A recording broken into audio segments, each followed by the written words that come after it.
ట్వీట్ల కవిత తన ప్రత్యర్థి ఎవరో తెలుసుకున్నారు. ఆమె బీఆర్ఎస్ నుంచి బయటకు వెళ్ళి కొద్ది కాలమే అయింది. అయితే ఆమె తన విమర్శల బాణాలు అన్నీ కూడా హరీష్ రావు మీదనే చేస్తూ వచ్చారు. తన తండ్రికి, కుటుంబానికి, బీఆర్ఎస్కి తనను దూరం చేయడం వెనుక హరీష్ రావు పాత్ర చాలానే ఉందని ఆమె గట్టిగా నమ్ముతున్నారు. అందుకే ఆమె హరీష్ రావునే గట్టిగా టార్గెట్ చేస్తున్నారు. ఈ వీడియోని చివరి వరకు చూడండి. లైక్, షేర్, కామెంట్ చేయడం మర్చిపోకండి అండ్ సబ్స్క్రైబ్ చేసుకోవడం మర్చిపోకండి. ఇక కవిత తాజాగా కేసీఆర్ పుట్టిన ఊరు అయిన చింతమడుగకు వచ్చారు. ఇది సిద్దిపేట నియోజకవర్గంలో ఉంది. కేసీఆర్ సొంత ఊరు అంటే కవితకు కూడా పుట్టిల్లు కింద లెక్క. ఇక ఆమెకు చింతమడుగులో ఘన స్వాగతం లభించింది. ఆమె బతుకమ్మ ఆడుతూ అక్కడ వారితో కలిసిపోయారు. మొత్తం గ్రామమంతా ఆమెను అక్కున చేర్చుకున్నారు, ఆదరించారు. ఒక విధంగా చానాళ్లుగా బీఆర్ఎస్ మీద పోరాడుతూ ఆఖరికి పార్టీకి దూరమై ఇబ్బంది పడుతున్న కవితకు తన తండ్రి సొంత ఊరిలో ఘన స్వాగతం అతిపెద్ద ఊరటనిచ్చింది. సిద్దిపేట ఎవరి జాగిరి కాదని ఈ సందర్భంగా కవిత కీలక వ్యాఖ్యలు చేశారు. సిద్దిపేట నుంచి అనేకసార్లు కేసీఆర్ పోటీ చేసి ఎమ్మెల్యేగా గెలిచారు. ఆయన 2004లో ఎంపీగా పోటీ చేయడంలో సిద్దిపేట హరీష్ రావుకు దక్కింది. ఆయన కూడా గత 25 ఏళ్లుగా అక్కడి నుంచి ఎన్నోసార్లు పోటీ చేసి పాతుకుపోయారు. అయితే కవిత తాజాగా చింతమడుగును సందర్శించి చేసిన వ్యాఖ్యలు చూస్తే హరీష్ రావు మీదనే గురిపెట్టినట్టుగా అర్థమవుతోంది. సిద్దిపేట ప్రైవేట్ ప్రాపర్టీగా మార్చుకున్నారని ఆమె విమర్శించారు. ఇక్కడ ఎవరిని రావద్దని నిబంధనలు విధించడం కూడా కుదరదు.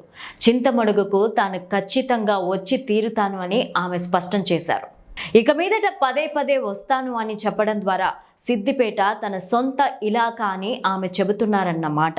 కొత్త పార్టీ కవిత పెట్టబోతున్నారా అంటే దానికి కూడా కొన్ని సంకేతాలు అయితే ఆమె నుంచి వచ్చాయి.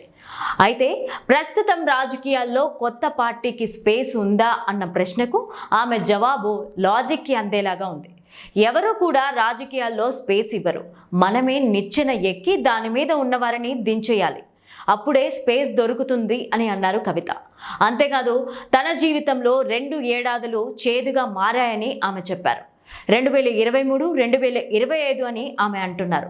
2023లో బీఆర్ఎస్ ఓటమి ఆమెని బాధించింది అని అర్థం చేసుకోవాలి. అలాగే 2025లో బీఆర్ఎస్ నుంచి తనను దూరం చేయడం మరింత బాధించిందని అంటున్నారు. ఇక బీఆర్ఎస్కి ఈ రోజున అవినీతి ముద్ర పడ్డం కానీ, ఓటమి పాలు కావడం కానీ, ఇలా అనేక విషయాలలో హరీష్ రావు పాత్ర ఉందని కవిత గట్టిగా నమ్ముతున్నారు. అందుకే ఆమె హరీష్ రావునే టార్గెట్ చేస్తున్నారు. ఆయన సిద్దిపేటనే తన ఎన్నికల కార్యక్షేత్రంగా మార్చుకోవాలని చూస్తున్నారు.